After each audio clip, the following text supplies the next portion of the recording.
Sir मुझे लगता है कि इसी तरफ हुकूमत बढ़ना चाहती है, और अगर हैंड रिटन कोई एप्लीकेशन नहीं भी दी जाएगी तो सिक्योरिटी की वजह बन सकती है आगे जाके कि इमरान खान साहब को बनी गाला शिफ्ट कर दिया जाए। इमरान खान साहब की रिहाई नहीं तो कम अज कम उनकी बनी गाला उनकी अहलिया समेत मुंतकली के हवाले से। लेकिन अस्सलाम वालेकुम सलमान, अस्सलाम वालेकुम शामी साहब। वालेकुम अस्सलाम। अब आपको गवाह बना के बल्कि आपकी निगरानी में ये पेशकश की गई है, तो क्या ख्याल है कोई ऐसी सूरत निकल सकती है कि खान साहब बनी गाला मुंतकिल हो जाएं और हमारे जो सुहेल अफरीदी साहब हैं उनकी परेशानी भी खत्म हो जाए? आज अगर इस्लामाबाद हाई कोर्ट ने एक हुक्म तो जारी किया लेकिन उसमें अभाम भी छोड़ दिया कि अपने एक प्रोसीजर के मुताबिक यानी फैसला करे। सही जेल हुकाम जो है वो कर दिया। अगर डायरेक्ट हुक्म दे देते आज मुलाकात कराएं तो ज्यादा बेहतर होता।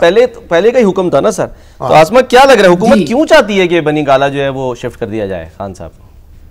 मेरा ख्याल है कि ये एक बड़ी संजीदा ऑफर थी, बल्कि प्रोग्राम के बाद भी हमने डॉक्टर साहब से पूछा और दौरान में भी कि ये आपकी सोची समझी ऑफर है जो आप कर रहे हैं, तो उन्होंने कहा कि हमने पहले भी पेशकश की थी और अब हम फिर एक मर्तबा कर रहे हैं। तो जहां तक इस बात का ताल्लुक है कि हुकूमत क्यों चाहती है, तो ये 1 साल का अरसा लगा है। यानी 26 नवंबर का जो लॉन्ग मार्च था उससे पहले भी आपको याद होगा कि इसी तरह की जो पेशकश थी वो हुकूमत की तरफ से की गई थी और बहुत सारे जो जराए उन्होंने इस बात की तस्दीक भी की थी। लेकिन वो मामला रह गया था क्योंकि वो कहा जाता है कि इमरान खान साहब ने और उनकी जमात ने इस अपॉर्चुनिटी को गवा दिया था। वो जो निकले थे वहां से और फिर कफन बांध के और फिर इस्लामाबाद उनको पहुंचना था, उस दौरान कुछ बातचीत जरूर आगे बढ़ी थी, लेकिन फिर उसके बाद ये मौका जो है वो गंवाया गया और उसके बाद एक और साल गुजर गया और फिर नवंबर के अंदर जो है वो मुज़ाहमत की कोशिश जो है वो की जाएगी या अक्टूबर के एंड पे। तो मेरा ख्याल है कि एक तो हुकूमत चाहती है कि किसी सूरत पे जो है वो पाकिस्तान तहरीक इंसाफ को जो एक उनकी सिंपैथी बढ़ रही है इमरान खान साहब की कि वो जेल में हैं, वहां से निकाल के उनको बनी गाला शिफ्ट किया जाए लेकिन रिहाई ना दी जाए।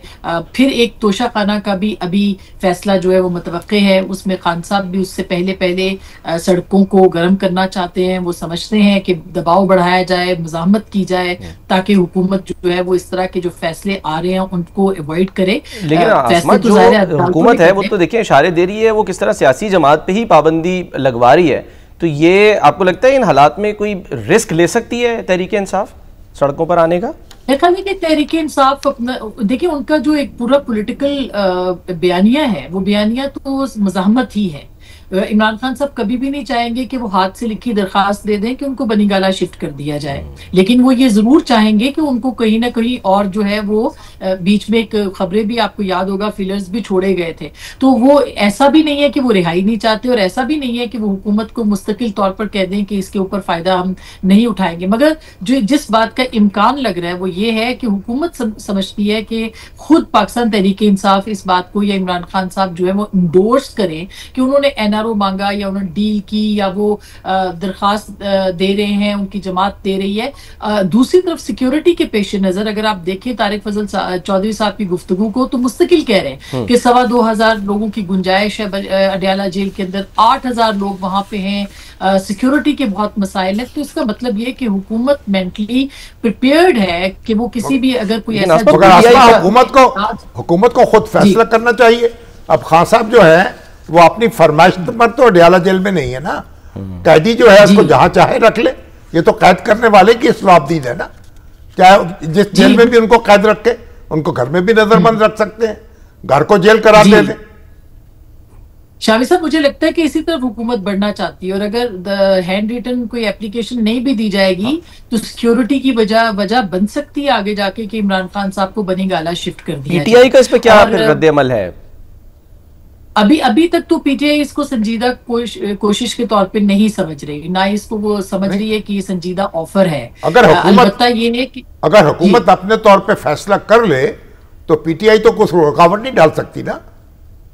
बिल्कुल, अगर हुकूमत सिक्योरिटी के पेश नजर फैसला करती है तो ये हुकूमत का अपना फैसला होगा, लेकिन उस वक्त पीटीआई के पास पॉलिटिकल बयानिया ये होगा कि हुकूमत ने खुद ये फैसला लिया है। जबकि दूसरी तरफ हुकूमत ये चाहती है कि उनको लिख के देना पड़े ताकि वो ये बाद में पॉलिटिकल उसके ऊपर डिबेट शुरू कराएं या पॉलिटिकली शो करें कि एक एनआरओ की कोशिश की गई है या उनको रिलीफ लेने की कोशिश की गई है। मगर नवंबर से पहले अगर एहतजाज की तैयारी होती है या नवंबर के अंदर होती है और तोशाखाना 2 की जो सजा अगर होनी है, अगर उसके अंदर मुतवक्के है, तो उससे पहले अगर कोई फैसला होता है तो ऐसे लगता है कि तुम तीर आजमाओ हम जिगर आजमाए वाली सिचुएशन है कि ठीक है, फिर इधर भी दबाव बढ़ेगा और उधर भी दबाव बढ़ेगा। इस दबाव के बीच में कोई दरमियानी रास्ता निकल सकता है। मेरा ख्याल है कि एक window of opportunity Pakistan Tehreek Insaf के पास आ सकती है। इमरान खान साहब की रिहाई नहीं तो कम अज कम उनकी बनी गाला, उनकी अहलिया समेत मुंतकली के हवाले से। लेकिन अब इसके ऊपर पीटीआई ने इसको अभी तक सीरियसली नहीं लिया, बल्कि जुनैद अकबर साहब ने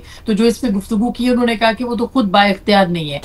एक वजीर जो कि बार बार कह रहे हैं, वो कह रहे हैं कि मेरे पास, मैं इस बात को पूरे उसके साथ कह रहा हूं कि आप दरखास्त दे के देखिए, उसके बाद फिर आप फैसला कीजिएगा कि हम बाइख्तियार हैं या नहीं। तो इसका मतलब ये कि बड़ी सीरियस ऑफर है और आफ्टर एक पूरे थॉट प्रोसेस के बाद ये पेशकश जो है हुकूमत ने पीटीआई को की है। ठीक है आसमा, ठीक है, देखते हैं क्या इस पे जो है वो आगे मामला बढ़ते हैं। बहुत बहुत शुक्रिया आसमा शिराजी साहिबा हमारे साथ मौजूद। सर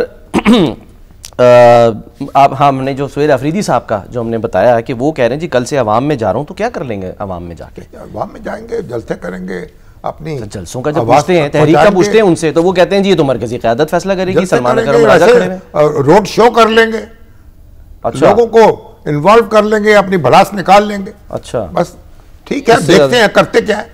अब ये तो उनको उन्होंने फैसला किया ना। हाँ। लेकिन अगर हाई कोर्ट हुक्म जारी करती कि आज इनको मिलने की इजाजत दे दी जाए तो बात खत्म हो जाती।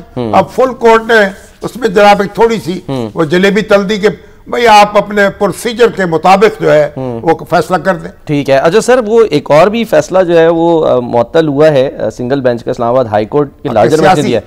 सियासी गुफ्तगू की अब नहीं हो सकेगी जेलों के अंदर, यानी जो कैदी हैं हाँ। वो सियासी गुफ्तगू नहीं कर सकेंगे। कानून उन्होंने तरमीम कर दी थी तो उसे हमारे एक फाजिल जज साहब जो है इसाक साहब जी, सरदार, उन्होंने उसको गैर कानूनी करार दे दिया।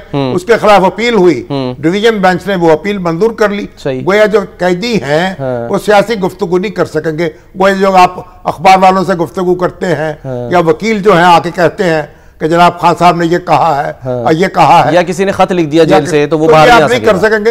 लेकिन बात यह है भाई कि ये बातें जो है सारी ऐसे ही मज़ाक़ खेज हैं। दुनिया में कब किसी ने माना है इन बातों को?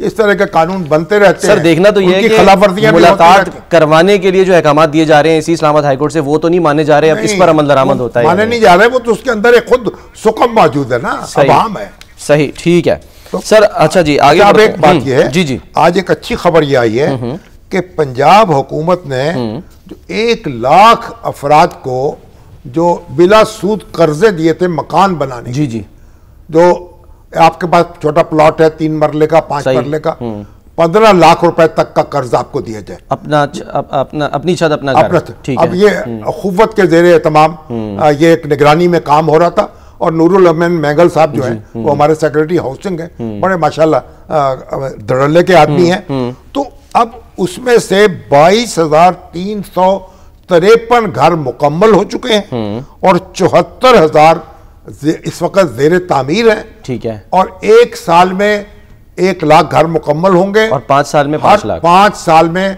मरियम बीबी ने कहा था कि 5 लाख अफराद बेघर जो हैं उनको घर मिल जाएंगे। ठीक। तो इसकी दाद दी जानी चाहिए। ठीक है। उन्होंने जो कुछ कहा है वो उस पर अमल करके दिखाया है। सर मरियम नंबर 2 यानी मरियम औरंगजेब साहिबा, वो तो कुछ और ही डरा रही हैं। वो तो उन्होंने आज स्मॉग से मुताल्लिक, वो माहौलियात की जिम्मेदार हैं, स्मॉग के खिलाफ लगी हुई हैं। अब उन्होंने कनेक्ट कॉलेज में एड्रेस किया है और एक बड़ा एक धुआंधार खिताब किया है। अंग्रेजी में था और बड़ा अच्छा था। लेकिन सर उन्होंने ये कहा है कि ये जनाब क्या हदायत की है, दिखाएं सर जरा कि आने वाला का आपको मास्क पहनना पड़ेगा लाहौर की शहरियों को, और अपने घर में सिलेंडर रखना पड़ेगा। एक झलक देख लें सर उस मास्क और इस सिलेंडर की, जरा क्या फरमा रही थी।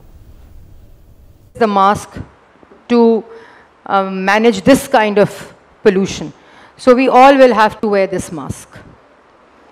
ये ज़रूरत पड़ जाएगी हम सबको ये वाला मास्क लेने के लिए, and this we all will have to have at our homes continuously. जैसे बर्तन है ना घर में, ये आपको रखना पड़ेगा, बिकॉज पेरेंट्स हैं, बच्चे हैं, बुज़ुर्ग हैं, जब ये एयर क्वालिटी इफ़ेक्ट होता है तो ये हर घर का परमानेंट फ़ीचर हो जाएगा अगर आप लोगों ने, हम लोगों ने, सब ने मिलकर आज इन चीज़ों को ना देखा या इसकी तरफ सेंसिटिविटी ना दिखाई तो।